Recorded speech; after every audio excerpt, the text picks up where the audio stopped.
Hidup ini adalah kesempatan.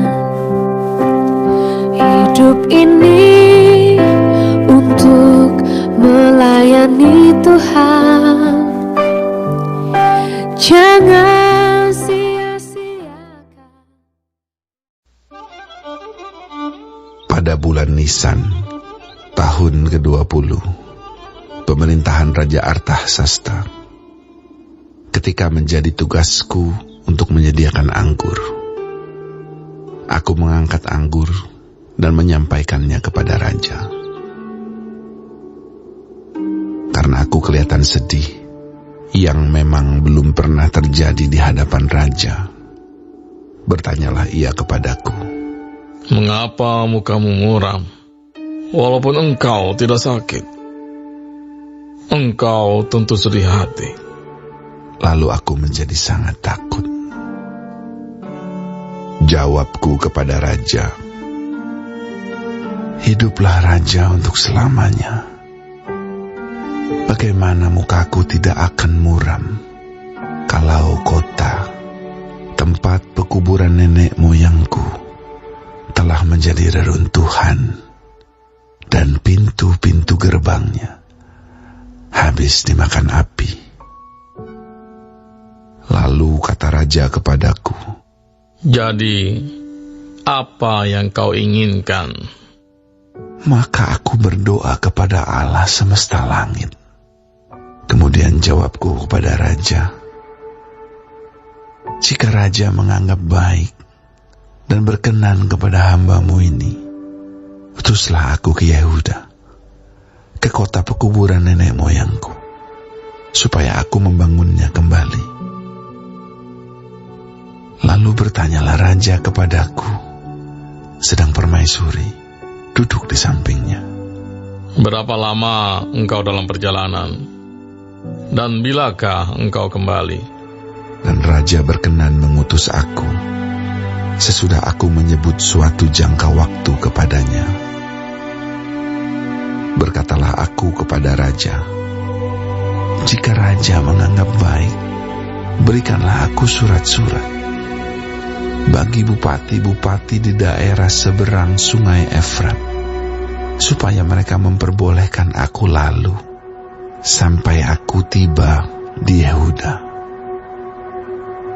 Pula sepucuk surat bagi Asaf, pengawas taman raja, supaya dia memberikan aku kayu untuk memasang balok-balok pada pintu-pintu gerbang di benteng bait suci, untuk tembok kota dan untuk rumah yang akan kudiami." Dan Raja mengabulkan permintaanku itu, karena tangan Allahku yang murah melindungi aku. Maka datanglah aku kepada bupati-bupati di daerah seberang sungai Efrat, dan menyerahkan kepada mereka surat-surat Raja. Dan Raja menyuruh panglima-panglima perang dan orang-orang berkuda menyertai aku. Ketika Sanbalat, orang Horon, dan Tobia, orang Amon, pelayan itu, mendengar hal itu, mereka sangat kesal, karena ada orang yang datang mengusahakan kesejahteraan orang Israel. Maka tibalah aku di Yerusalem. Sesudah 3 hari aku di sana, bangunlah aku pada malam hari bersama-sama beberapa orang saja yang menyertai aku. Aku tidak beritahukan kepada siapapun rencana yang akan kulakukan untuk Yerusalem, yang diberikan Allahku dalam hatiku. Juga tak ada lain binatang kepadaku, kecuali yang kutunggangi. Demikian pada malam hari, aku keluar melalui pintu gerbang Lebak ke jurusan mata air Ular Naga dan pintu gerbang Sampah. Aku menyelidiki dengan seksama tembok-tembok Yerusalem yang telah terbongkar dan pintu-pintu gerbangnya yang habis dimakan api. Lalu aku meneruskan perjalananku ke pintu gerbang mata air dan ke kolam raja. Karena binatang yang kutunggangi tidak dapat lalu di tempat itu, aku naik ke atas, melalui wadi pada malam hari, dan menyelidiki dengan seksama tembok itu. Kemudian aku kembali, lalu masuk melalui pintu gerbang lebak. Demikianlah aku pulang.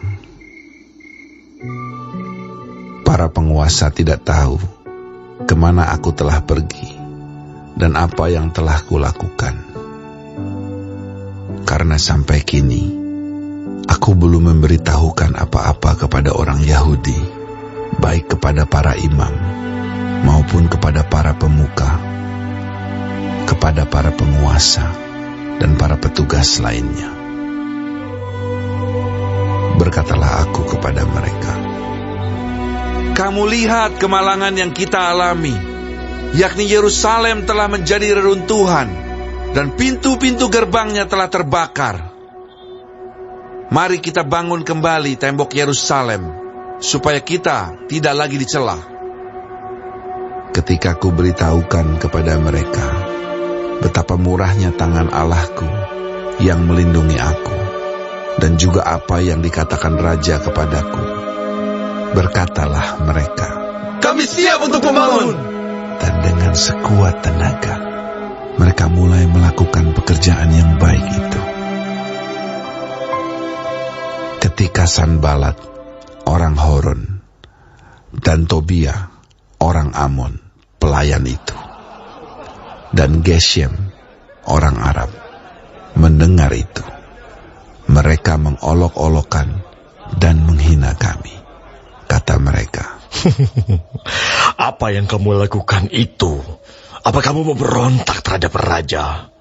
Aku menjawab mereka, kataku, "Allah semesta langit, dialah yang membuat kami berhasil. Kami, hamba-hambanya, telah siap untuk membangun. Tetapi kamu tak punya bagian atau hak dan tidak akan diingat di Yerusalem." Baik, sebelum mengakhiri firman Tuhan hari ini, kita sama-sama berdoa. Bapa kami yang di surga, dikuduskanlah nama-Mu. Datanglah kerajaan-Mu. Jadilah kehendak-Mu di bumi seperti di sorga. Berikanlah kami pada hari ini makanan kami yang secukupnya, dan ampunilah kami akan kesalahan kami, seperti kami juga mengampuni orang yang bersalah kepada kami. Dan janganlah membawa kami ke dalam pencobaan, tetapi lepaskanlah kami daripada yang jahat. Karena Engkaulah yang empunya kerajaan dan kuasa dan kemuliaan sampai selama-lamanya. Amin. Terima kasih pemirsa telah mendengarkan firman Tuhan hari ini. Sampai ketemu besok hari. Terima kasih. Tuhan